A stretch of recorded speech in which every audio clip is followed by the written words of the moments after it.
should be taught in high school and the importance of them. So, how many times in high school did you ever sit in a class and think, when am I going to use this? If you're anything like me, you probably thought that at least once a day. Having been a teenager and experiencing graduating high school, going to college, and serving a mission, I felt the struggles, stresses, and anxieties of trying to figure out how to be an adult. I have also seen others around me struggle with tasks that are important to everyday life. In school, there is a lot of focus on the study of math, English, science, and a bit of history. Yes, these are all important, but they aren't used as often in our lives or as frequently as things like cooking, budgeting, money management, vehicle and household repairs, and healthcare. These are life skills that will be used almost daily. Once we graduate and leave the house, we no longer have our parents to do these things for us, and we are thrown like a baby bird out of the nest trying to learn how to fly. No one wants to feel this way, and I believe that by adding a couple required life skills classes into high school, it will help teens all over feel better prepared for life and the obstacles ahead of them. So let's take a look at what life skills should be required to learn and how this can be beneficial for everyone. So first, I want to talk about a couple of the classes that could be implemented. The first being cooking. Many high school students or high schools have a foods or a culinary class, but these classes are usually electives and are often taken by girls or by those who want to be in the food industry as a profession in the future. Many students don't think about the fact that they will need to cook for themselves and or a family for the rest of their lives. According to the new Johns Hopkins Bloomberg School of Public Health Research, people who frequently cook meals at home eat healthier and consume fewer calories than those who cook less. Therefore, if teens learn to cook at home, they not only benefit by saving money, but also by living a healthier lifestyle. Which brings me to my next point, learning about healthcare. It is said that the spread of adolescent obesity and juvenile diabetes underscore the need for greater nutritional education. Schools have an opportunity to step in early and ensure that students learn how to make positive dietary decisions. Many teens don't know what the nutrition label on the back of their food means, and they don't know how to read it, what those big words mean, but they can learn through classes of how to make healthy choices and make more filling meals. Currently, I'm in a nutrition class where we learn how to read these labels and we learn what each of these things mean and what our own personal dietary intakes are. It has really opened my eyes to see the harmful things we put into our body every single day without even knowing it. It helps me to understand food levels and dietary intakes so that I can know what I should have less of or more of. By providing a healthcare class that teaches how to maintain a balanced diet, and by learning about these things, high schools can play a big part in making teens more aware. And a third class that can be beneficial is budgeting and money management. It is said that about 43% of students going into college don't even know the difference between a debit or a credit card, which is crazy. That is like basic knowledge.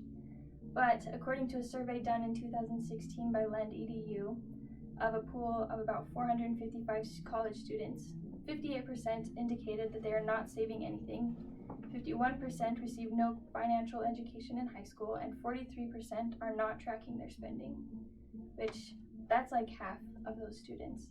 And I'm not saying that I'm the best at this either, but I do have an idea of how to budget my money and how to keep track of what I'm saving and what I'm spending. These numbers could change over years, but it's still shocking. A lot of times in business classes in high schools, they cover accounting, finance, and business, but they do not explain, and they do explain accounting procedures, financing arrangements, and business structures, but do not focus much on personal finances, saving, or interest. The job of these classes is to prepare students for working environments and not necessarily for managing their own money. But let's be real, not many high school teens are going to be looking at their classes to register and say, I want to take a money management class. They'd rather take gym or art. But if this was a mandatory class, many students would look back on their high school experience and be grateful that they had to take it. Having a class that encompasses all of these subtopics within money management and budgeting would really save a lot of young adults from outrageous death traps. If If students don't have to worry much about these things, like health and money, that brings me to my next point of mental health and how it can increase. A lot of students now, and just in general, people have troubles with stress. And it's said that in the American Psychology Association, they did a survey in 2009 about stress in America, and it revealed that teenagers report physical symptoms of stress, including headaches and sleep disturbances, and eating problems far more frequently than do adults. In a recent national survey of college students and recent college graduates by Inceptia, they explored 11 possible sources of stress spanning personal finances, family life, work commitments, academics, and time management. According to the data, the top 3 stressors for currently enrolled college students are the need to repay loans, the cost of education, and borrowing money for college.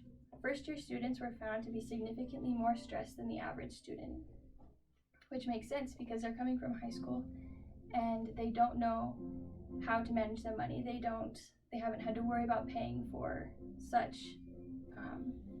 big things like housing and school and tuition and stuff. And so everyone gets stress, but that stress can be decreased if students have more knowledge of money management and can feel more in control of their everyday lives. Another issue we see a lot in young adults is anxiety and depression. It is said that anxiety disorders are among the most commonly diagnosed mental health conditions. About 30% of young adults ages 18 to 29 have them. Depression and anxiety also often go together.